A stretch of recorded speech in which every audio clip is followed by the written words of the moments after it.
Hello everyone, welcome back to my channel. আবারও চলে এলাম একটা ছোট্ট রেসিপি নিয়ে। আজ আমি বানাবো ছানার কোপ্তা। আমি কিভাবে ছানার কোপ্তা বানালাম চলুন দেখুন। আপনারা তো সবাই বানাতে পারেন ছানার কোপ্তা। দেখুন আমি কিভাবে বানালাম। প্রথমে আমি এখানে দেখুন আমার দুধ ছিল 500 মতো। আমি ছানা কাটিয়ে নিলাম। ছানাটাকে ভালো করে হাত দিয়ে স্ম্যাশ করে নিতে হবে ভালো করে, দেখুন একদম যেন দলা না থাকে আমি করে নিলাম।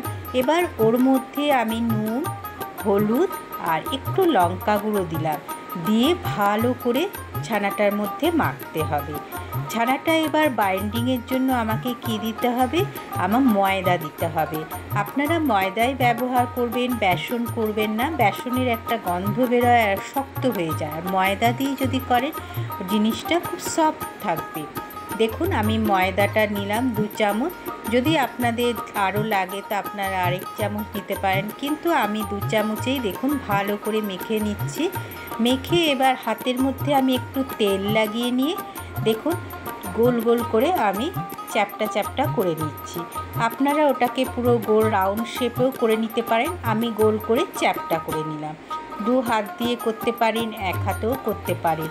আমি প্রথমে চ্যাপটা চ্যাপটা করছি, এবার 2-3টে গোলও করব। দেখুন হাতের মধ্যে দিয়ে এরকম চ্যাপটা চ্যাপটা করে নেবেন।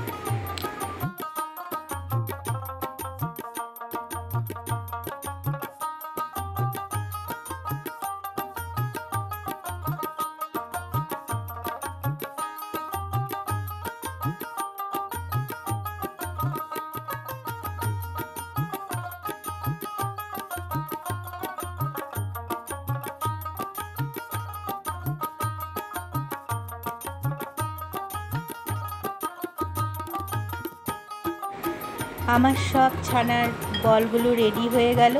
দেখুন এদিকে কড়াইয়ে আমি তেল বসিয়ে দিয়েছি, তেলটা গরম হয়ে গেছে। গরম তেলের মধ্যে আমি এক এক করে ওই ছানার যে কোপ্তাটা করে রেখেছিলাম সেই কোপ্তাগুলো আমি দিয়ে দিচ্ছি। এবার ওগুলোকে লাল লাল করে একটু ভাজতে হবে। ডিপ ফ্রাই যেটাকে বলা হয় সেই ডিপ ফ্রাই করবেন আপনারা। গ্যাসের স্টিমটা কিন্তু মিডিয়ামে রাখবেন, হাই রাখবেন না। যদি হাইয়ে রাখেন কি হবে, জিনিসটা ওপর দিয়ে লাল লাল হয়ে যাবে, ভেতরটা কাঁচা থাকবে। দেখুন আমি একদম মিডিয়ামে রেখে আমি আলতো করে উল্টে উল্টে দিচ্ছি, জোরে এটাকে নাড়ানাড়ি করবেন না।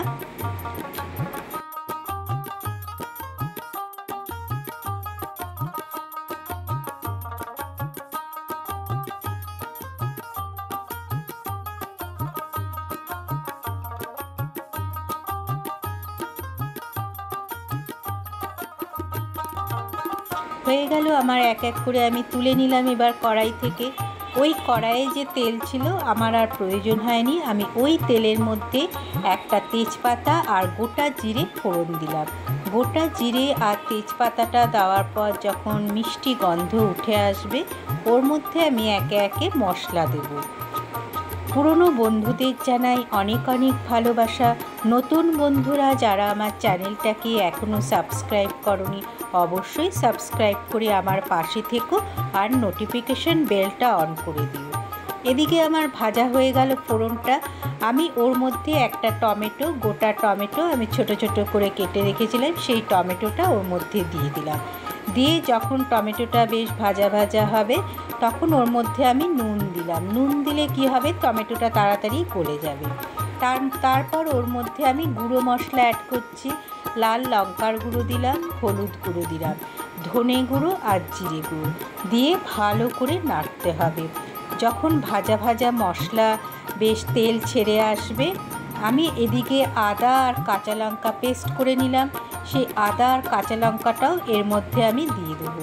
এটা সম্পূর্ণ নিরামিষই বানাচ্ছি, আমি কোনো রকম পেঁয়াজ রসুন ব্যবহার করিনি। আপনারা যদি পেঁয়াজ রসুন ব্যবহার করেন তাহলে পেঁয়াজটা ফ্রাই করে নিতে পারেন। আমি একদম নিরামিষই বানাচ্ছি।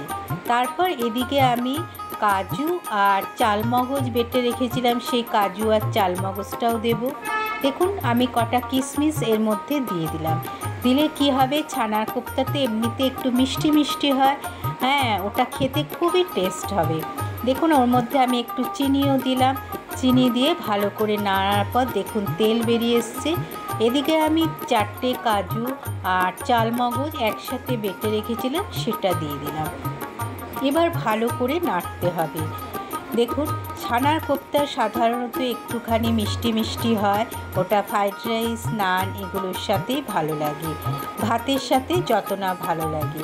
আমি দুপুরবেলা ফ্রাইড রাইস করেছিলাম, ফ্রাইড রাইসের সাথেই আমি পরিবেশন করেছিলাম। আপনারা রুটি, লুচি, নানের সাথেও পরিবেশন করতে পারেন।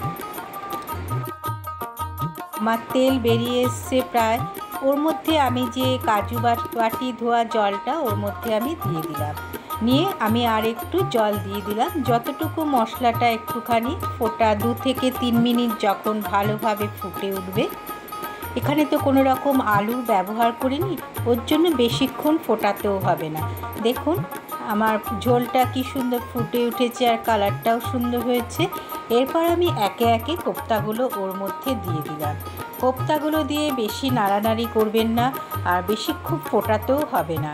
আমি 3 মিনিটের মতো ফুটিয়েছিলাম, একটুখানি কুক করেছিলাম। তারপর নামানোর আগে আমি একটু ঘি ওর মধ্যে দিয়ে দিয়েছিলাম।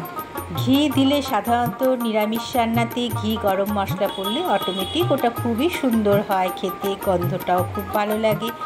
আর একটু আমার ফুটবে, যেহেতু এটা মাখো মাখো হবে, এটা খুব একটা ঝোল হবে না, তার জন্য আমি একটু 2-3 মিনিট আরেকটু কুক করে নিয়ে এবার আমি সার্ভ করছি বাটিতে।